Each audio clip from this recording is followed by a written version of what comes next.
Hey there, let's start with some examples on antiderivatives. That's what we're going to be covering today. Where's my marker? Oh, on my pocket. Okay, so let me erase this real quick. I'm going to keep some of our antiderivative rules over there just for a quick reference. But let's start with our first example. 6x to the fifth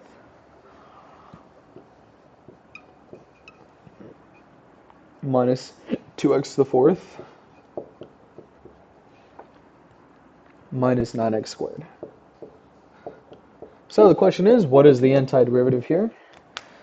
I'm gonna change to black for the contrast. So remember the derivative properties, which are that you can separate each of these and take the antiderivative of each one and vice versa, or take the derivative of each. So what we're gonna do is we're gonna go 6 times using the power rule or anti-power rule. X to the power of 5 plus 1 is 6 over 6 is going to be 1 times x to the sixth minus, this is going to be 2 times x to the fifth over 5. So 2 fifths minus 2 fifths x to the fifth minus, we're going to go 9 times x, 2 plus 1 is 3, over 3, 9 over 3 is 3x cubed, and that's going to be our answer. Wait, we forgot something, the constant of integration. You cannot forget this. If you forget it, you are a loser. You are gay. Okay, so, actually let me double check that on my notes. X is 6 minus 2x to the fifth minus 3x cubed plus c. Easy. Okay, so that wasn't too hard. Let's amp it up a bit. Let's do one that has fractions. So 10x to the 3/7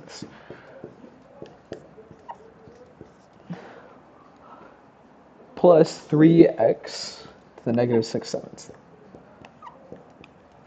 So let's follow our rule. 10 times, oh, let's go back to purple.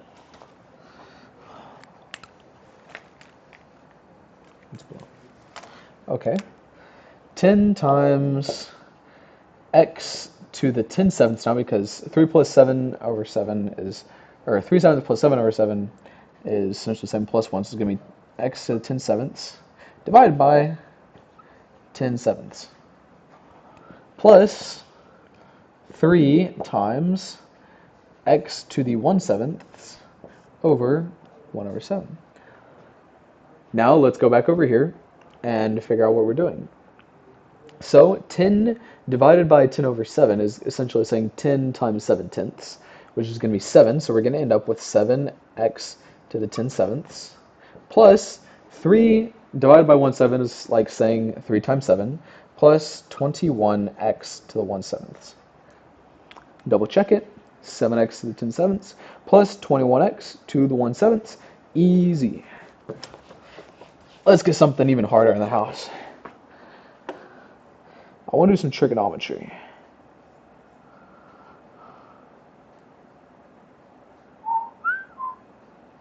Ooh, I made a mistake.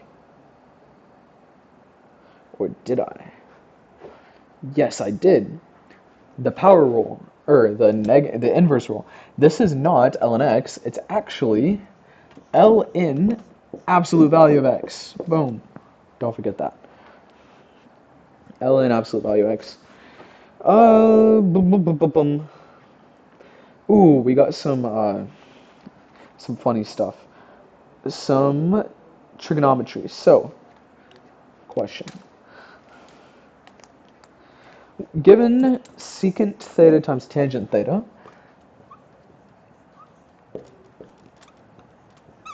plus or minus 5e to the theta minus 5e to the theta, what is the antiderivative? So if you remember back to our inverse trig rules, secant and tangent are the derivative of secant. So we're going to have secant theta minus And since that's essentially e to the x, nothing changes. 5e to the theta. And of course, plus constant of integration. Double check with the answer. That's exactly what it is. Secant theta minus 5e to the power of theta plus c. Okay, let's make it even worse. Let's see what we got. Give me a challenge. Okay, this one looks nice and tough.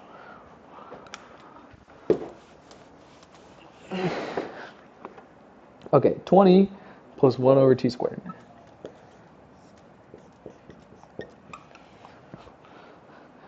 And f of 1 equals 0.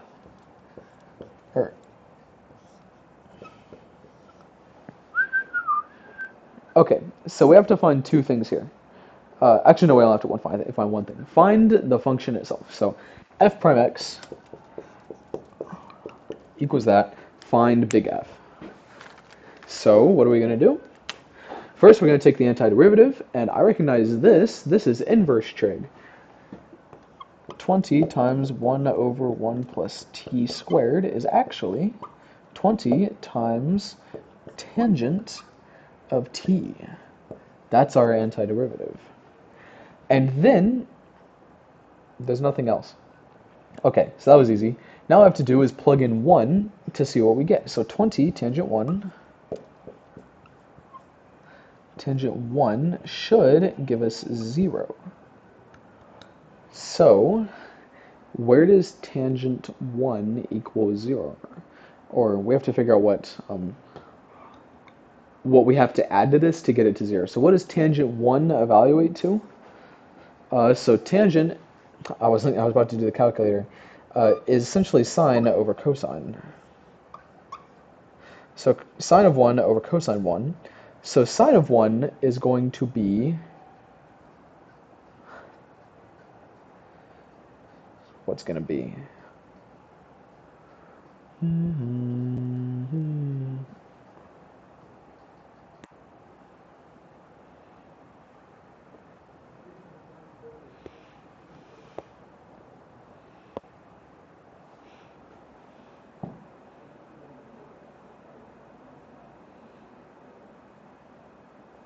Oh, this is an inverse, yeah.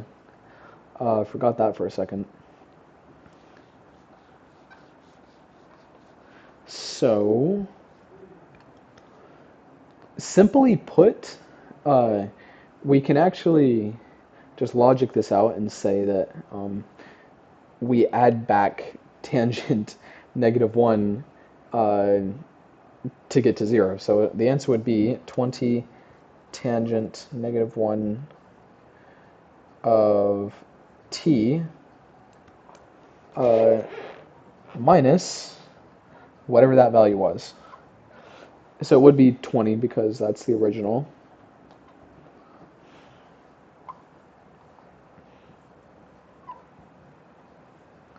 One, because that's where it gets to 0. And that's going to be equal to big Fx.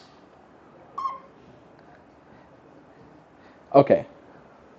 Is that correct? Yes, that is correct. I did double check it a minute ago because I don't have to try and go in. Every time I can find an inverse tangent, I try and divide it into like cosine and sine and whatnot. But don't make that mistake like I did, where this becomes tangent because it's actually inverse tangent. Or like tangent undo. Okay, so I almost got caught on that one, but I didn't. Let's move on. Ooh, let's do a double. So apparently this was so easy they had to do double steps to make it more complex for us. So f double prime theta equals sine theta plus cosine theta.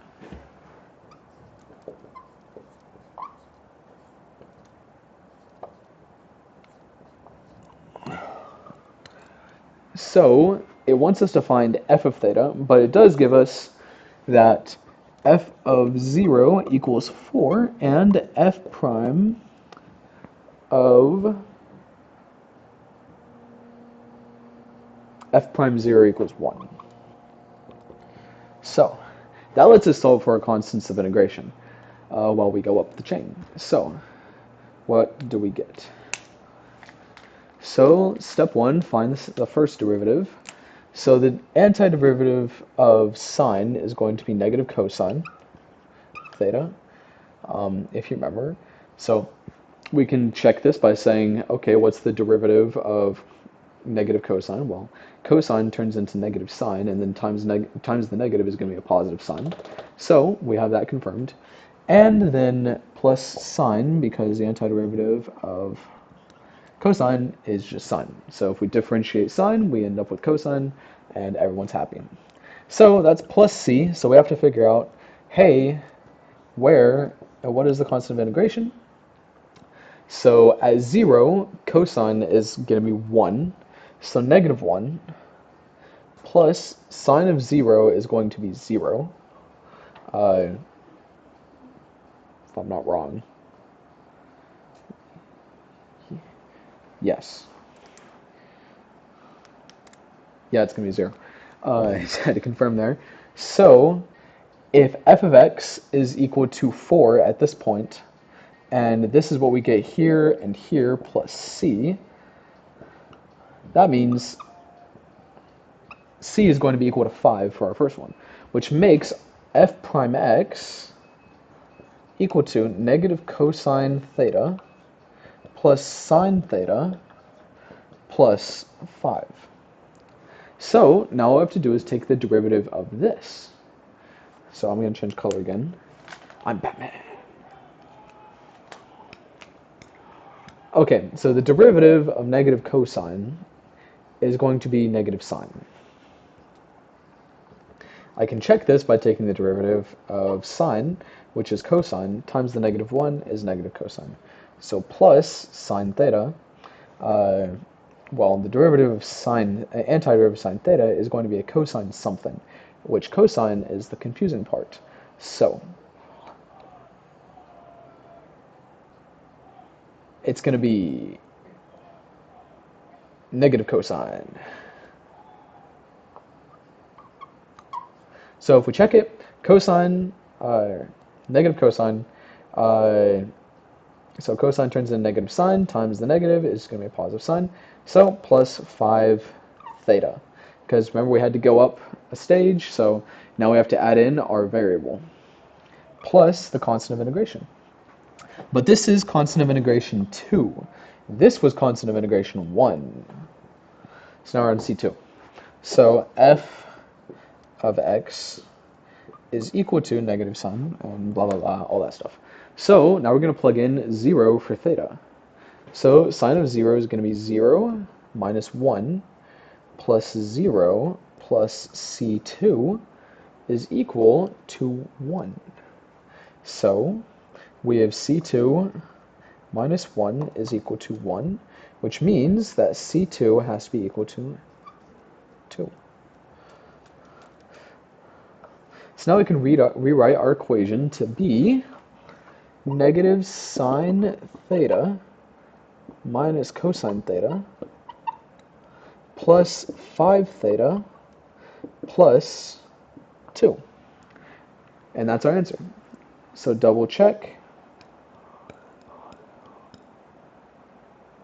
And I'm correct. Now, I do have to confess that I did make a mistake, and that's I mixed up these two. So f prime theta is actually the top one. But if it had been the other way, I would have gotten it right. So, lesson learned, look carefully at the questions and know which ones are your derivatives and which ones are your full antiderivatives. Yeah, so that wasn't hard. Let's do 18, which is the last question. That isn't a graph. The last two questions are just like, what's the derivative of this line on the graph? And it's like, if I explained it to my 10-year-old sister, she could probably get it. At least if I explain derivatives. So, one more question. Find a function function f such that f prime x 2x cubed. Okay, so we have f prime x equals 2x cubed.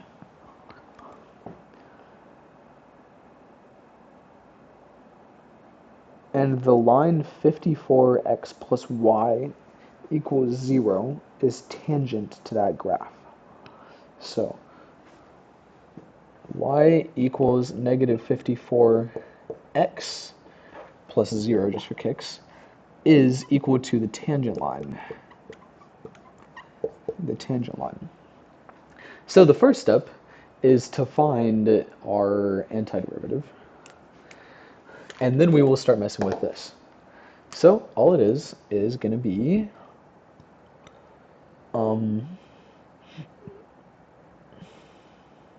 2 times x to the 4th over 4. So 1/2 x to the 4th. F of x equals 1/2 x to the power 4. Now, I change color so I can show you that we're about to move on to the second part. Let's go blue. Now what we have to do is we have to find the x value where the derivative, which is the slope, is equal to negative 54. Because you see here, if this is the tangent line, that means the slope is negative 54. So m, negative 54. So let's solve our derivative. 2x cubed equals negative 54. 54 divided by 2 is going to be 27. And the cube root of negative 27 is going to be negative 3. So at x equals negative 3, we have a slope, or a tangent slope of negative 54. So now all I have to do is figure out where the what the constant of integration is, because remember we have a plus c right there and we don't know what it is. So where negative 54x hits 0, what is going to have to be, or passes through 0?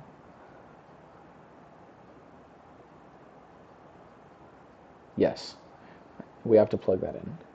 So this is where the math gets kind of funky, but we're going to figure it out together. Let me think.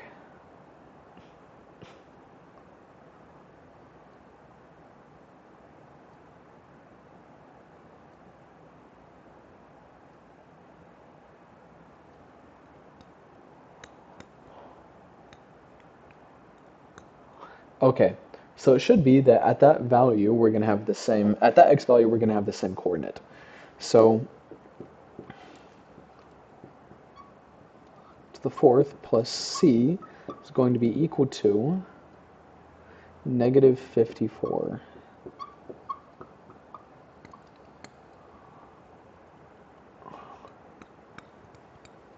Yes, that should be it. So negative 54 times negative 3 is going to be 54 times 3. 162 equals negative 3 to the power of 4. 81, 1/2 81.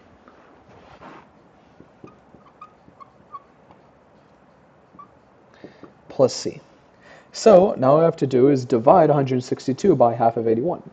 So 0.5 times 81, 40.5.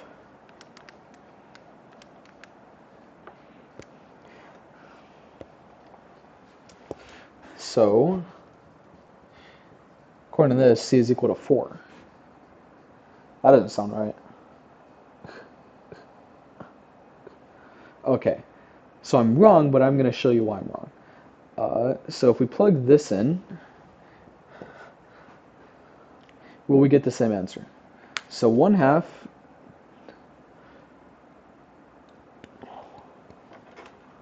negative 3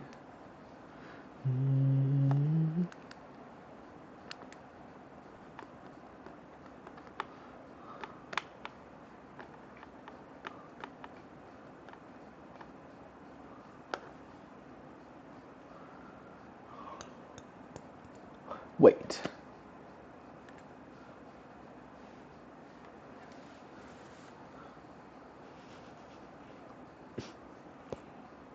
I think I mixed up with the derivative, but we're going to keep going. So 1/2 .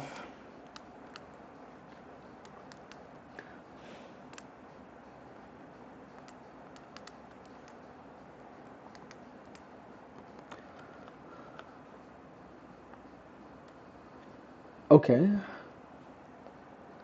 And if I do negative 54x, oh, I found a problem. So,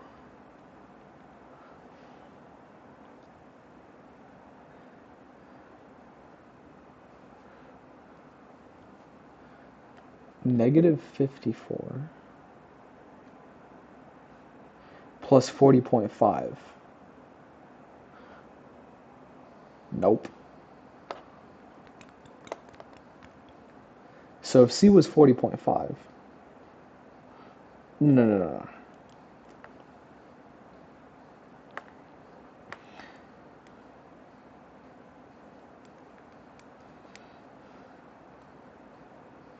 Yeah, so it's 40.5.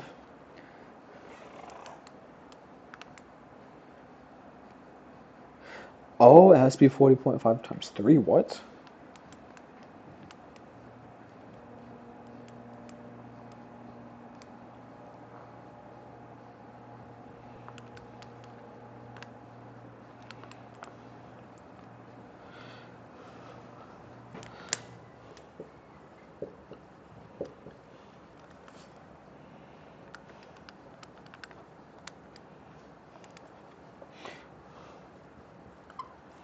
243 over 2.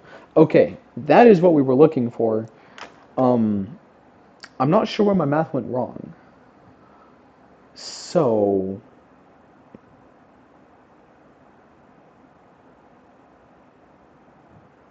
oh, I get it. Okay, so you see here, instead of subtracting, I divided by 40.5.